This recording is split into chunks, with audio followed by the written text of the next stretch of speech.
Сегодня здесь огромное чистое поле и фундамент, незавершенные еще в 80-х школы. Завтра большое здание на 500 ученических мест. Проектно-сметная документация разработана. На очереди бумаги для выставления объекта на аукцион. Наступит долгожданное завтра, правда только в 2021 году. Новую школу в райцентре очень ждут, ведь учиться в Визингу приезжают дети со всех окрестных сел и деревень.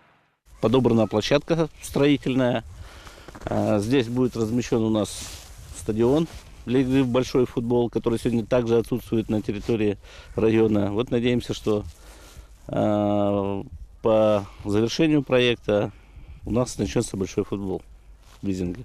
Плюс несколько спортивных площадок для детишек. Из 550 предусмотренных финансированием миллионов рублей в этом году должны освоить чуть меньше половины. Недострой снесут. Новое здание возведут с нуля. Он вместит в себя и классы, и столовую, и библиотеку, и спортивные залы.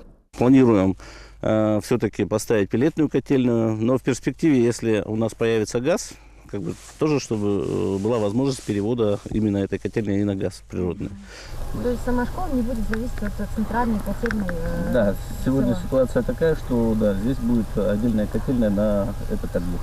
Новая школа должна спасти Визингу от двухсменки. Сегодня треть всех учащихся, а это около 300 человек, в школу ходит в послеобеденное время. Уроки у детей заканчиваются в 7 часу вечера. У нас два здания начальной школы находятся в неприемлемом состоянии и не вмещают всех учащихся в одну смену.